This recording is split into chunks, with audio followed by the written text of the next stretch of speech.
So welcome everybody to the second hour of Mindshifters Radio. Today's Wednesday, March the 9th, 2022. And their calling number is 563-999-3581. And press 1, and that puts you into queue to talk to us. And we'd love to hear your questions and your comments because that makes this your show. We'll give Michael just a moment to get dialed in. And I'll just thank everybody for being with us the last couple of days. We've done pre-recording shows because yesterday Michael was on his way back here. So he was in an airplane. And I was with my brother moving my dad into, sorry, I just got a text. I was just making sure who it was there. Moving my dad into an assisted living facility for memory care. So they'll be transferring him tomorrow from the skilled nursing center that he's been in since December and moving him over to the assisted living center. And hopefully he will feel more like at home and not in such a clinical situation. And he will continue with physical therapy and occupational therapy and memory therapy. And hopefully we'll get him a little further back into what's going on in the world. So give Michael just a moment. He's still not on the switchboard. I'll invite you to go to our website, which is whyagain, WHYAGAIN.org, and look around, click on different things, and if you find something that's not working, please drop me a line at jeannie@whyagain.org and let me know what's going on, and I'll see what I can do to get things going. And if you haven't downloaded the app, please do so, or do the upgrade on it, because there are a lot of things on the app now that weren't before. And so lots of things besides the 2 worksheets and the game. There's now the commitments, a link to a more page, which is a lot of links to a lot of different things. And then there's the ability to ask questions from any page within the app. So put that to work. And Michael is now with us, and he is back here with me in Virginia. So welcome, Michael. Yes, finally made the journey back. And so from 80-degree weather to 40, 50-degree weather next later this week, it's supposed to go down to 10 degrees one night. Like, this is crazy. This is supposed to be March. It's supposed to be warming up in spring. But anyway, here we are. I'm delighted to be here. Thank you, everybody, for joining us. Glad you're part of the process of taking these first-century Aramaic tools farther and farther afoot. And thank you for your support and the commitment to make these tools available to every mind, heart, and being on planet Earth. That's what we're about doing. So delighted to have you with us. And the other day we were talking about the power person dynamic, and I was sharing about some interaction with someone who was seemingly trapped in that dynamic. And if you remember the power person, just to review, if you're new to the show or you haven't been involved in that, from our Codependence to Independence workshop, we introduced the concept of a power person. And the power person is someone who at some point in your life had more power over your life than you did. It's usually apparent, but not necessarily apparent. It could be anyone when there are 3 particular circumstances that happen. And it's almost like when these 3 circumstances occur in someone's life, their energy field opens up, and there is a dynamic involved that we're referring to as the power person dynamic that literally will run the rest of that person's life. And quite literally runs the world. And so the 3 things that occur for that to happen, and again, as I say, it's usually a parent with a child, but not necessarily. It's the 3 circumstances that create this dynamic in someone's mind. 1, power person had more power over your life, than you did. 2, power person was not functioning as a human being, was not functioning as love. And 3, the object of that circumstance or situation perceived it as survival. And when that occurs, this installs, so to speak, a whole set of behaviors, a whole set of controls in the mind. It's like it just throws the operating system of the mind off base and creates an identity based in the power person dynamic. Once that's installed in the mind, until someone understands the power person dynamic and does the work required to heal that dynamic, it will run the rest of their lives.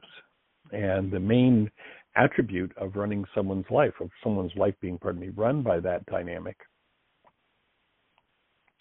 is that their behaviors will be determined according to what was installed in the mind and the level of stress that someone's under at any given moment.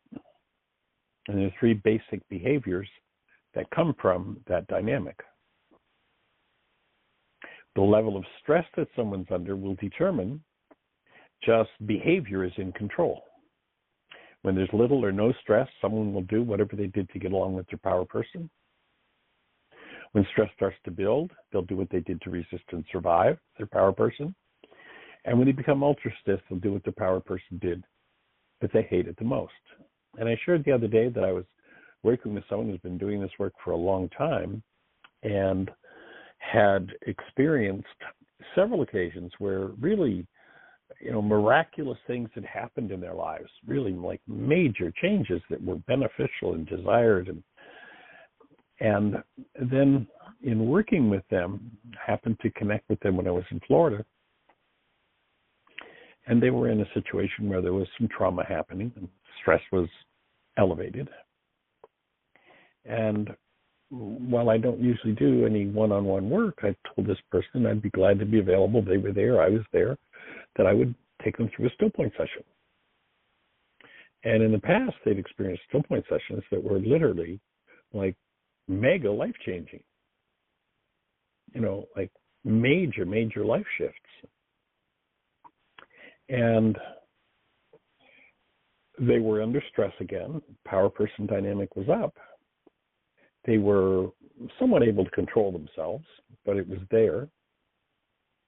And I suggested that it was time to breathe. And the level of resistance was just monumental. And, it didn't make any sense. It's like you've experienced healing on this level before with this type of thing and the major shifts in your life. Why would you refuse the opportunity to breathe? That just makes no sense. And they actually went into quite a display of rage. It's like, I'm offering to support you with something that works. You've experienced it working. What's the deal? And it was really quite a gift for me because it just gave me another level of understanding, another level of teaching power person dynamic. And what I realized as I was contemplating this and doing my own breathing in the situation was that, you remember in the situation where the power person is in control, has more control over one's life than they do. They're not functioning as love. It's perceived as survival. And we talk about how the energy field of that individual who's the subject of that opens and just literally absorbs, just like a sponge, sucks in all of the energy that's in the environment. And what became clear was that this person in this situation, even when they realized it was a power person situation, power person dynamic, that what their power person had modeled for them, the energy dynamics of the power person, were still running their lives. And this is someone who's, in their mid-50s, has experienced healing with these tools. But the resistance, and, I've shared before that when someone is under stress, you're going to be quite correct if you watch their behavior. And then, although you may not want to do this because you may have their stress pointed at you, but if you turn to them and ask them how it felt when their power person did whatever it is that they're doing currently, and whatever the behavior is, How did it feel when your power person did this behavior to you? You'll be right on track. You'll know exactly what the power person had done to them.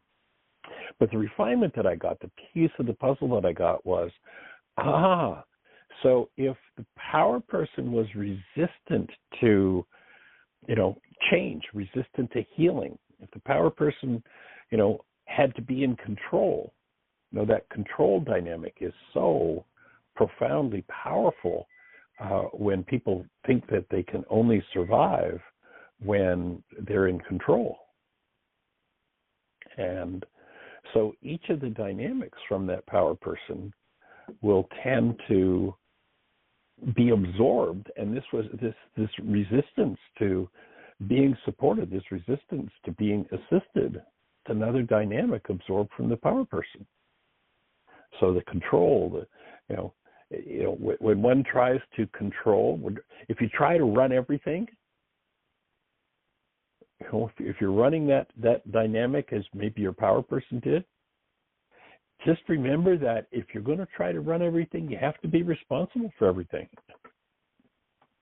And my offering is that's a load nobody can carry. It's too much for anybody to carry. So try to control everything, then you ultimately have to be responsible for everything. And then if your power person told you that you were worthless, you were bad, you were wrong, what have you, then you'll turn that very behavior from your power person on yourself when you fail at being able to control everything and try to take responsibility for everything. The load of that is just, it's more than anybody can bear. So just to add a shade, it's a small piece, but it's an important piece. I mean, there are several things that we've discovered that as you wake up to this power person dynamic and you see what's been controlling you, then you realize that you have the opportunity to change that. And if you choose to change it, then everything's going to shift. And it's a major piece of work to do. So when one becomes ultra stressed, there are several things that will be resonated from that power person interaction that will literally drive behavior and remove choice. And if you remember the context in which I shared this the other day, is if there's certain behaviors that you've recognized that your power person did, and you observe that under stress, that's what you want to do. You have to, and that's what you will feel will be most rewarding, most successful if you perceive that. But then you recognize when you get conscious that really doesn't work for you, commitment to stop doing what you feel like doing, and you start to make choices when you're in that connected space of love where you really still have choice. So if you find yourself doing the behavior that your power person did to you that you hated the most, then, and you realize that doesn't serve you, that's not what you want. Usually when somebody does that, that's the very thing that gets them into hot water, into difficulty in their relationships, by doing the behavior that their power person did to them that they hated. And they realize it becomes one of the most destructive factors in their relationship. And sooner or later you've got to admit, I'm doing exactly what my power person did here. But it will feel right because the power person, when you were subject to that power person, if your field opened and just absorbed what was going on for your power person, the energetic patterns, the energy of, this is the only thing I can do. This is the right thing for me to do. This is the successful thing for me to do. Then that's what's going to happen. That's what you're going to feel like doing to make a choice to do something different. You have to make a choice to actually choose rather than do what your power person did. And when that dynamic changes, you're going to get to experience all kinds of things that went on because it feels right because that's the energy that was absorbed in that state when you were just wide open. The only thing that could possibly cause you to win, it's the only thing that could possibly be successful. And it's the exact opposite. But until somebody realizes that's what's running them, they think that's the only way to do it. And so when you make a choice to do something different, then the game changes.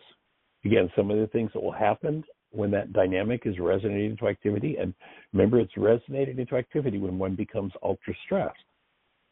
So your voice, or what seems to be your own voice, will literally be that of your power person. You'll literally speak right down to the word patterns of your power person, right down to the thought patterns will come out of your mouth and feel right. And those thought and word patterns are literally what were just detested by you. But when we're not in a state where being is available and choice is possible, then what happens is we look into our own unconscious dynamics and we look at, what did God do in order to win over me? And of course, that power person at that moment is God. That's the person that's winning.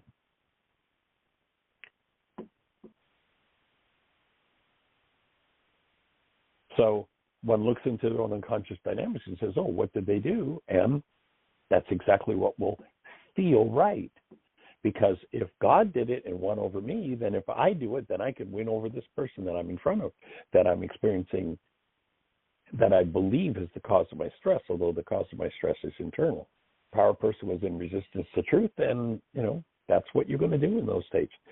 If you choose ahead of time, then instead of just playing that out, you get to be conscious and you get to raise to awareness.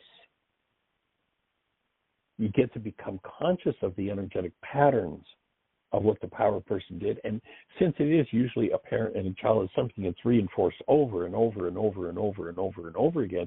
And it's so far out of conscious awareness that it seems uncontrollable. Once you understand it and you see yourself doing it, and you've said to yourself, after you've done what your power person did to you that you hated the most, to perhaps that person who you cherish the most, afterward you're going, oh my God, that was so terrible. Look what I did. Oh, I'm never going to do that again. But if you never go in and forgive that content from your mind, if you never apply the forgiveness process, then when the stress is up and the chips are down, that's what you're going to do again.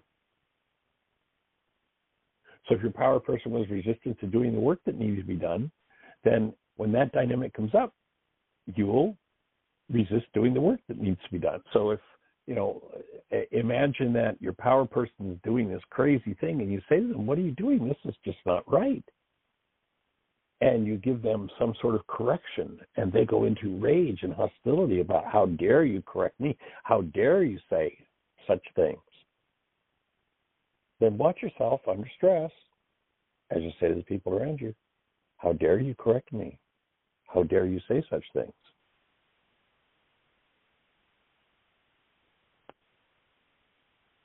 If your power person was resistant to admitting the truth, looking at the truth of what they were doing, how they were treating you, and continued the negative treatment, then the automatic unconscious dynamic for that child 2 years later, 5 years later, 20 years later, 50 years later will be to do exactly the same thing. And if the power person was unable to admit how they were treating you as a child, or in the power person situation, again, it's usually a child and a parent, then 2, 10, 20, 50 years later, you'll still be resistant to seeing the truth about how you treat others. Because your mind will relabel it. When your power person did it to you, if your power person did it to you, then you classify it as abuse. But when you do it to others, you just say, well, that's just how I protect myself. Well, that's just how I correct them. Well, that's just how I support them in doing things right. And the mind will always have an excuse continue to treat them that way. So when you look in any particular situation at the goal you had in the situation you're in, that 2, 10, 20, 50 years later, if you look at the goal that's driving your behavior that brings that power person dynamic up, and it's that, that one more piece of stress created by that goal that pushes you over the line to ultra stress, when that goal is violated, that's when the mind prompts them, to use the unresolved unconscious power person dynamic that's built on a pain-based reality that seems to be true. What happens is when that dynamic comes up, it displaces actuality with my pained reality and the energetic dynamics of the behavior that was done by the power person. So that's a place where you stop and you look at the thought disorder, the power person message, at the root of your pain-based perception. Start to allow yourself to become conscious of, gee, I'm doing this behavior. I don't like myself when I do this behavior. In fact, I never want to do this behavior again. In fact, now that I look at it really closely, I see that that's what my power person did to me that I hated the most. Then start to look at what was the thought disorder, what was the power person message that was given to you at the root of that pain-based perception. And that'll be the place where perhaps there'll be 77 times 70 worksheets to be done. And then, of course, based on that unconscious thought disorder, what's the concept I have of myself? What are the conclusions I come to about myself? This is where so many people just drive themselves into the ground because the power person gave that message that drove them into the ground. And now, again, remember, it sounds like my own voice, but it's actually my power person's voice that's still repeating the condemnatory thought disorder that they fed into my mind, and I had no ability to refuse that thought disorder.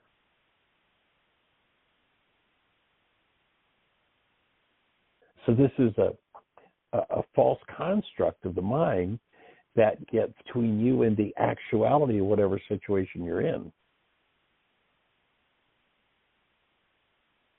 So what is the actuality of the situation?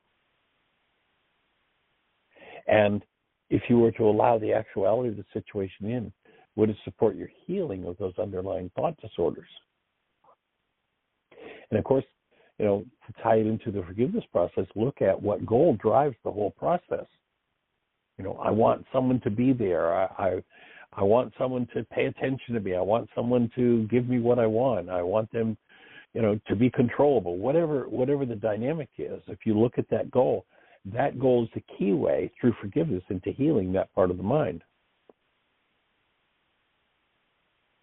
And of course, you can just get down to as simple as the question of, what's the punishment that I'm doing? And then to really, truly, if you're being vile, vicious, controlling, whatever it happens to be with someone, ask yourself the question, how did it feel when someone did that to me? When you start looking at the truth of that, you stop lying to yourself that you label it as something different so you can pretend it's not the same thing. And you start to confront the fact that it is exactly the same thing. So it might be something like, when my power person did whatever it was, I said they're abusing me or ignoring me. When I do it, I call when I'm doing it, I call it, well, I'm just protecting myself. I'm just expressing my power and just being careful. Where your label for the behavior was abuse, or they were ignoring me or picking on whatever it happened to be. So when I actually look at the facts, does anything truly support the conclusion that I'm drawing when I'm under the spell of the power person dynamic? Because it is a spell. It's that idea of casting spells. And you look at our culture, one of the most important things in the educational system is what? Learning to spell. And we've been given the idea that that's writing letters, but by the writing of letters, we can be put under a spell. And forgiveness undoes the spell. And whenever someone's doing behavior that's based in some form of hostility or fear, they're always under a spell. And it will always be the spell installed by the power person. To the point where, if you were to look, churches, businesses, governments, families, countries, this is the dynamic that runs the whole game. Under stress, the individual tends to do whatever they did, whatever was done to them, that they hated the most, that was done by their power person. That's the thing that happens when we become ultra-stressed. And those energetic dynamics are chipped away by the act of forgiveness. And as Jeannie was saying, if you download Heartland Aramaic Forgiveness from your app store, just do a search for Heartland, Heartland, Heartland, one word, Aramaic, Aramaic, Forgiveness. Then you will find the world's only forgiveness app. And in it, you can do one of two different versions of the Reality Management Forgiveness Worksheet and start to dissolve that power person dynamic in your mind. It may mean confronting some very deep, hurtful things, energetic patterns, messages from the power person that you experienced as being quite painful. And there's where the reminder to make sure that as you do your work, you're focused in and focused on conscious, active, present love. Because it is that active presence of love. When anything from the unconscious is surfaced directly and love is present, that which is surfaced begins to dissolve in the presence of active love. That which is of a disintegrative nature in the presence of love will simply be burned out of the system. Will be disintegrated. And so that's what we're here to do, to support the disintegration of everything based in hostility, fear, rage, guilt, and trauma. And to move to a world where people truly function as human beings. And of course, if you go back to the moment where you held a newborn child and tap in to the essence of that newborn, you'll always find the presence of conscious, active love. Bring that love forward. At the same time, as something hidden in the unconscious, something based in hostility or fear comes forward, and whatever picks up his head is going to begin to dissolve, just automatically. Dissolution, removal. And so we're here to make that tool of removal available. If you don't have a phone you can use it on, I was talking to a gentleman yesterday who he's got an older phone and couldn't download it, then you can go to the website and you can print off the worksheet. And or you can actually do the forgiveness process right there on the website. There's a live process for doing that.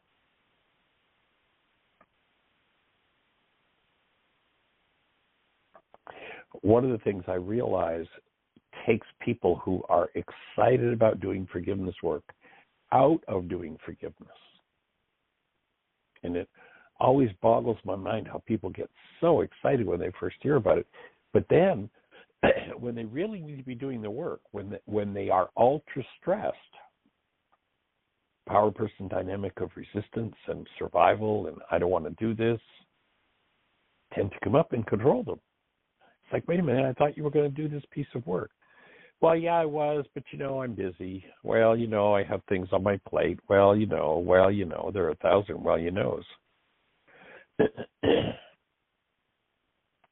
As I'm saying with this individual that got, literally this individual's life this person was in really dire emotional straits. Their business was falling apart and their lives were a mess. They came and did an intensive, and the still point process just blew that crazy energy that had been running them out of their lives, and they turned around to become actually very, extremely successful in what they were doing. But here they are with the next layer up, and there's resistance. to doing the next piece of work. And I thank that person for displaying that behavior, because that's what cued me into, oh, okay, now I got it. So if the power person was in resistance, then when the opportunity to heal comes, there's going to be resistance. That's just part of the power person dynamic. And so I was quite thankful for being handed that opportunity to learn on the next level by observing behavior. And I appreciate the fact that you're here to be part of the conversation. We're about the halfway point through the show. So, Ms. G, do we have anybody out there in the phone queue with a hand up or anything happening in the chat room? No, it is all quiet. So if somebody presses 1, you are first in line. We have 29 minutes. We have plenty of time. So lots of time for a couple of conversations. How's everybody doing out there? What's happening in your world? Anything to share? Any successes about the work you've done? The insights you've been getting from the work you've been doing? Anyone who's attempted to do a piece of work and hasn't found it to be successful for them, that has questions about any aspect of the work?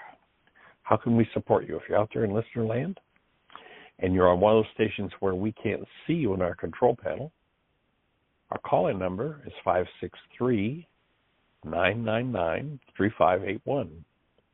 563-999-3581. If you call that number, you'll be listening to the show, and then if you push 1, that will raise a hand in the control panel, and through the magic of technology, Jeannie will introduce you by your area code, and you and I will be having a conversation. So what's on your mind? How can we support you?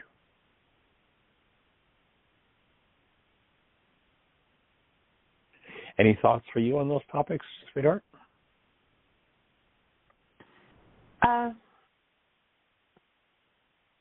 Well, I'm not sure. I was thinking about when you were talking about that and the stress being up, and like my stress is like out the roof right now. But I'm not sure if I'm just denying a power person dynamic or if I'm just being really good at keeping it hidden or keeping control of it, or have I risen above it? I don't know. If you're finding yourself that stressed, the thing to look at would be, so what are the goals that you can delete that will lower your stress level? Remember that, people say, well, I was in a stressful life situation. Well, there's no such thing as a stressful life situation. The thing that creates the stress in any given situation is you have goals for that situation to be different. If you don't have a goal for that situation to be different, there will be no stress, because goals create stress. So what with the amount of stress that's up, and I know there's a lot to do with Dad, and again, I apologize for being away the last week and a half, and you having to handle that all on your own. But what are the goals that you could be canceling to let loose of that stress that has you in that ultra-tight place? Well, I think I've, each day I've been pretty good at, okay, this is my goal for today, what I can handle, whether it was signing him up or moving his furniture or whatever. But I think It's like coming to the end of all of the to-do list and everything. I don't know of a goal right now that I'm holding. But maybe it's just that it's at the end of it and I can finally let down or something, and so then it creeps up on me. I don't know. Let yourself drop into a deeper space of processing. Yeah.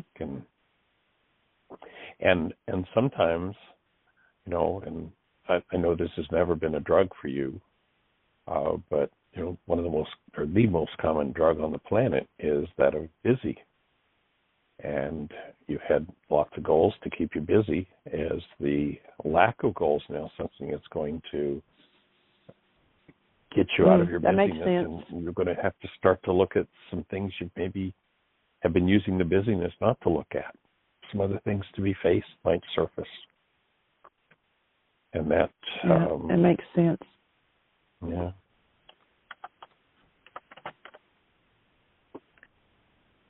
So do you have any thoughts? Because I've definitely gotten a lot of stuff done because even the neighbor made a comment of, oh, I see you've already, you cleaned your sheds and you've done this, you've moved your dad's furniture, and, it's not even spring cleaning day or something like that, It's like.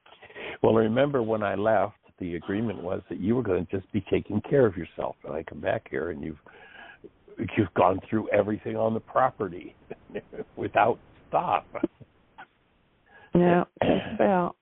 But I have taken time during the day, and I've done the Avicen a lot, and I've breathed a lot. Good. And I've gone to bed early, but then that means I've gotten up early. Not sleeping well, I think, is part of it, too. Yeah. I'm holding you in my heart, sweetheart.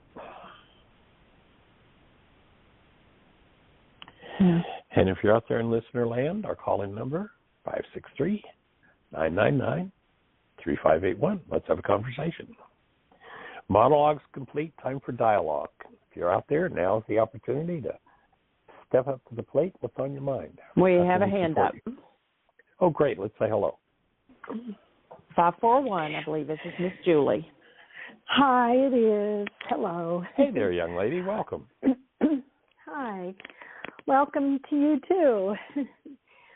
So nice to be home, although we're looking, I was in Los Angeles. The weather was 75 and 80 degrees, and then I went, I couldn't get back here. Planes couldn't, to change my ticket was going to be $900.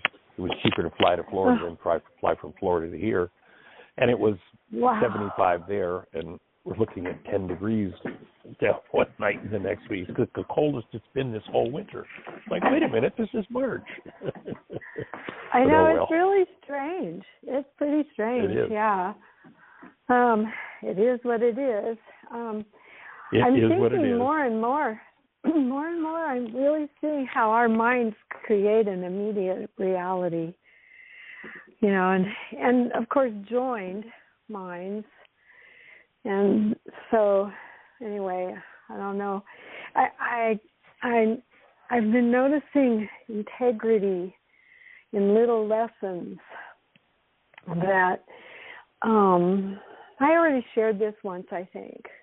I already shared this. Yeah, you did share that integrity insight. That was powerful. Yeah, it's still working with me.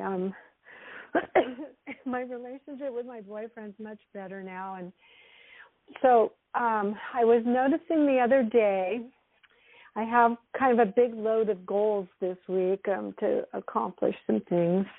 And my boyfriend decided he felt well enough to go swimming finally after having a rash for a long time and really wanting the exercise. But that wasn't in my schedule. I just had booked my whole day and set my goals. And so I went into stress about how do I include him into my day and how, what do I have to sacrifice and leave out of my life, and I really wanted to keep a role and keep a momentum. And then I caught myself, instead of blaming him, I saw the pattern of this always happens, and this is what I'm trying to get stronger in, is just, really stand in my truth and keep my schedule if that's what I need to do. And so the word integrity came and to me and those thoughts, and I realized I'm out of integrity with myself. Why is it that I'm letting him look like he's the one upsetting me? I really did catch myself. And that was good. Did your power person ever portray situations as though you were the one that was to blame for their upset? Oh, yeah, I think so. Well, my mom was always upset. Yeah. So, and was she always pointing at you? Or someone else? I don't know if it was all the time, but it was like I had developed a pattern, a coping pattern, to not rock her boat any further and just sort of take the blame, really. Not an actual blame, but just I always assumed it was me that was upsetting her. Yeah. So I would change my behavior quickly. That's why I'm so good at catching myself. No. But anyway, I just needed to cancel some goals or rearrange some goals or just say, no, I can't do that this time, And there are simple ways when I start learning and training myself to manage my life, just like the Laws of Living class taught us all those exercises and techniques. Right. So I relaxed about it and just started really looking more clearly at the goals I had. And I finally came up with another realization, actually, that some of the processing time that I need all the time when I'm upset has to do with not feeling like it's okay to cancel a goal that is important to my power person. And so putting myself second and being out of integrity with myself. And all that processing time that I seem to have taken through these last 4 years in this relationship have been to recover from the stress and just recover from saying I need to do this for myself and having that courage to say it, and just so much, it was like always a big deal. But now, this time, I saw that I did do some processing, but I got the relief quickly because I saw that I was trying to blame him again, and actually it was about goals and about integrity and me keeping the goals I want to keep with myself. And so this was really a big thing because usually I'll text him and explain my processing. It's a really long text. And I figure it's teaching him, it's showing him, blah, blah, blah, what I'm learning or dealing with. Well, this time I decided I don't need to do all that. I already have processed it. And now I'm just going to tell him that there's 2 times that will work for me that he can choose. And I said, which one would be better for me? And he came back with, let's do the one that's better for you. And it was that simple. So I now see, once again, that all of my upsets are because I have upset inside me. Have you ever heard that? I have to look into that one. I actually just quoted you exactly. Usually I have too much resistance. I know. So funny. Yeah. So, and it's just, yeah. Look at how your power person blamed and recognize that it's an old habit and it's just another piece to be deleted from the mind. Because if you think that the only way you're safe is if you find somebody else to blame, which is copying the power person dynamic, that would be, say, for instance, a way the mind might present it, then, well, I can't let go of this because then I'm in trouble. Mm-hmm. Wait, I didn't catch that. Because I'm in trouble? Oh, because I would get in trouble with my power person? Inside myself. Well, if I got in trouble with my power person and I internalized that, that was the thing where, they had the control, they were not functioning as love, and I perceived it as survival, then I take that on, and as soon as I go into that pattern, I'll do that to myself. There's nobody here to give me trouble, but I will create the construct of I'm in trouble if I don't do it. Yeah, and I'll punish myself, yeah. Yeah. Oh, that's so good. I'm so glad you brought that up because remember my punishment pattern when I resisted my power person was to get sent to my room, and you've heard the story about how it became 4 days once because I kept resisting. And so, So now I can stop punishing myself. Yeah. Exactly. And you can take care of yourself. You can reward yourself. You can recognize, here's a pattern I've worked through. This is so powerful. Let's see, what would a reward look like? I think I'll go soak in a bathtub with some nice scented candles or some nice bath oils or what have you, and take care of myself and create a whole new pattern within yourself that when you make choices out of where you take care of yourself, that you reward yourself and instead of going back to the my power person told me I was selfish, I was and so now here I am playing that one out. I mean, there's so many subtleties that just need to be let loose of. So it creates a new neural pathway that I can choose at the fork in the road instead of the old behavior. Yes. Yeah. And you can ask for support. You can ask for support from your boyfriend to do it, and look at the support you got. Oh, well, let's do it at the time that works for you. Yeah. You know, like he's really there to support you. Yeah. I had to sweet. get clear. That's awesome. Yeah. So good work, young lady. There's a lot. And, yeah, you know, and then I think after that, later that week or the day or sometime in the last few days, I realized that maybe my father did actually hold resentment for me. You know, like I felt it as a young child if I was crying in the crib or whatever, and there was this energy glaring at me, I think, you know, and but how can I tell the truth about that? I don't know for sure, but it came up. It was another layer that came up, and I now know that if he was holding resentment for me, it wasn't about me. He was just holding resentment, you know. Right. Exactly. For whatever, everything. And I think, you don't have to know whether or not it was true. You don't have to figure that one out. All you have to do is go, it seemed like, and then do the worksheet as though it's true. And that will let, you know, whether it was something you totally fantasized internally or it was actual, doesn't matter. You'll process through the energy. You don't have to remember the number one pseudo solution to non-being mind is if I can just figure this out. You don't have to figure out whether it was true or not. If it presents itself, do some forgiveness work around it, and let the energy go, whatever it is. Well, I think you're right about that. I think I have done a little bit of that because I was just thinking about my father, wondering how's he doing. I haven't called him in a few weeks, and he's old and he's ready to go. He says he wants us to applaud when he leaves. He'll be happy.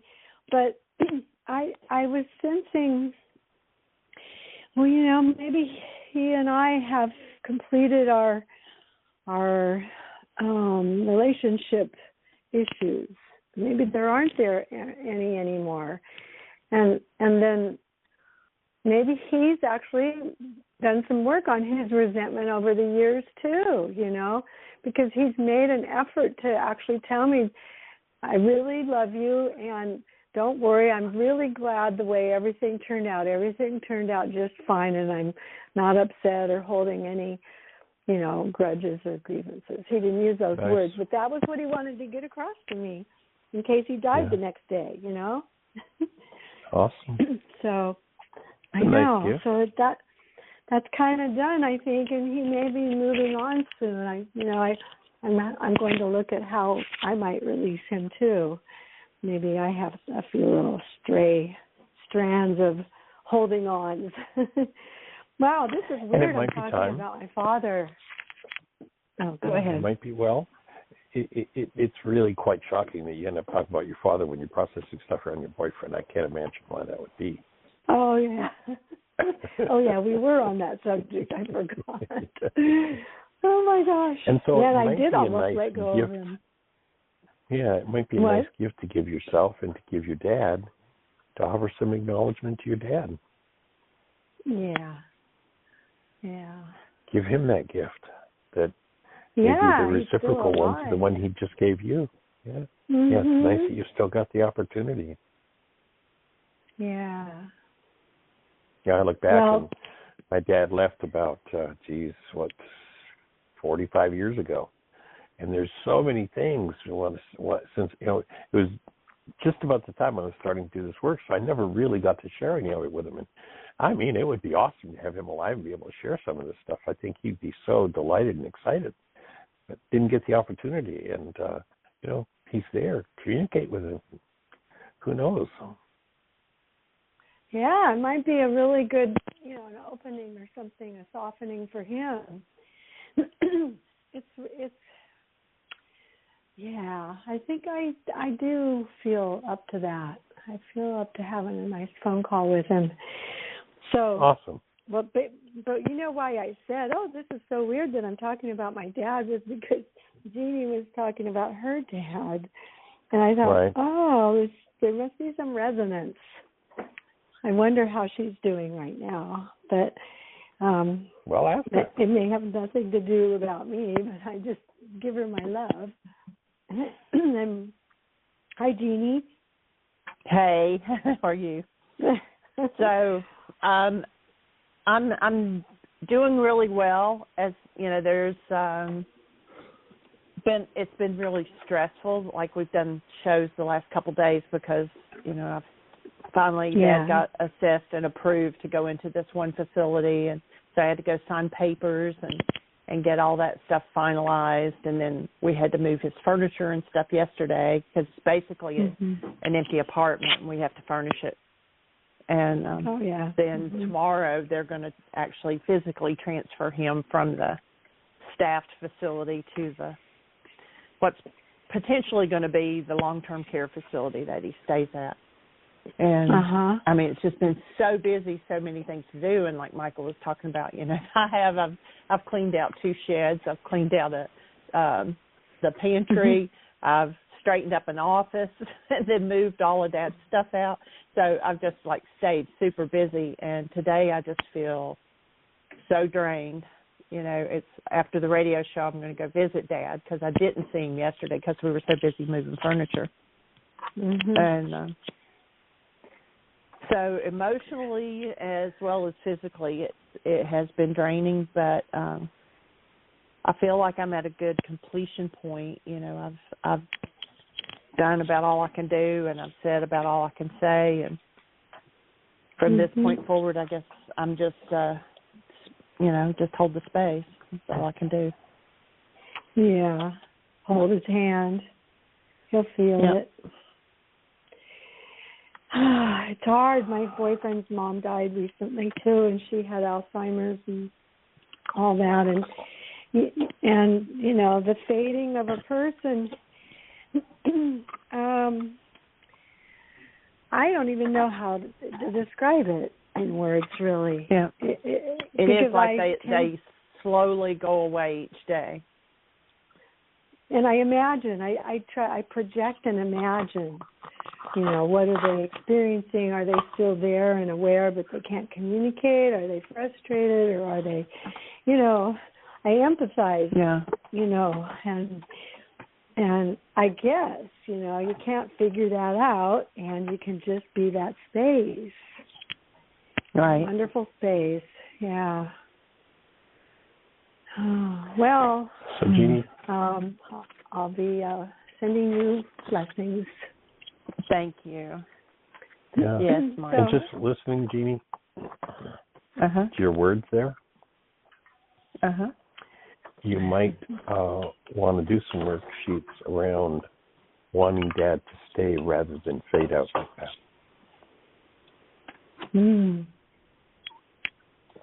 Good catch, Michael. I didn't catch that. I will look at that. I feel like I've come to the point. I mean, he was sleeping, and I told him, it was okay to go.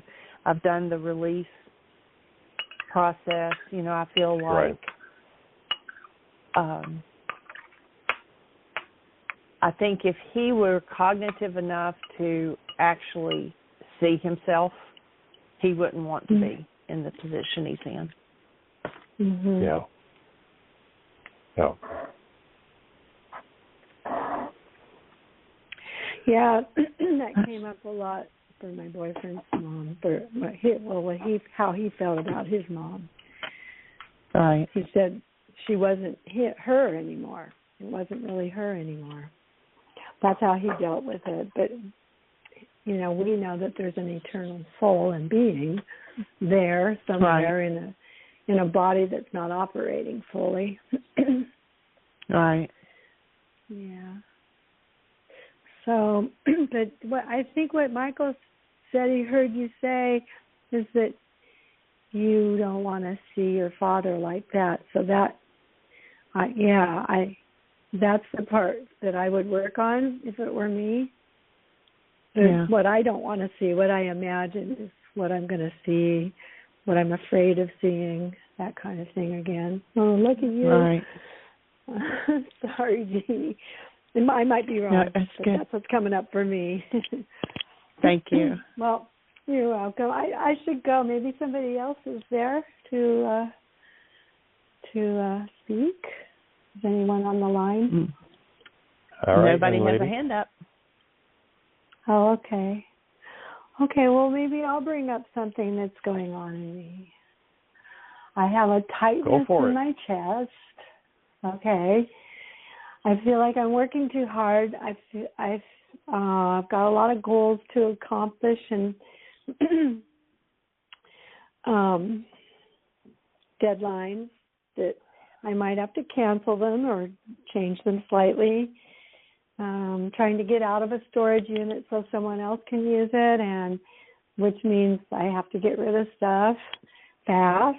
And I kind of enjoy my process of letting go of stuff before I just throw it out at the dump or something, you know. And so I'm feeling out of integrity with myself that I'm not doing it exactly the way I'd like to. I'm feeling an outside pressure to get it done. Let me see. So yeah, it is. It's a good thing for me to do for myself, and I see that I'm letting myself be motivated by someone else's need for the space. So that's giving me extra, energy and momentum, but it's angst energy. It's not a clean, graceful, flowing energy, which when I ask Ruka to open the way for me, it always flows easier. And actually, here's another example of integrity. If I just maintain integrity in all areas as best I can, I get to live in a different universe. I mean, that sounds big, but, my day will turn out differently if I'm not holding on to some sort of grudge or burden energy. And remember that each time you forgive, you're literally collapsing the world in your mind. Yeah. A whole perceptual construct, which is what makes up the world. Most people think they're living in what's going on out there, and you hear people, I watch people a lot of times making comments about Course in Miracles, and they have no idea that when they say, oh, the world doesn't exist, the body doesn't exist, or that out there doesn't exist, it's like, no, it's that which is in here that doesn't exist. Mm-hmm. And that's where forgiveness needs to be applied. And that's what restores integrity. That was never lost, but we're misperceiving. Yeah.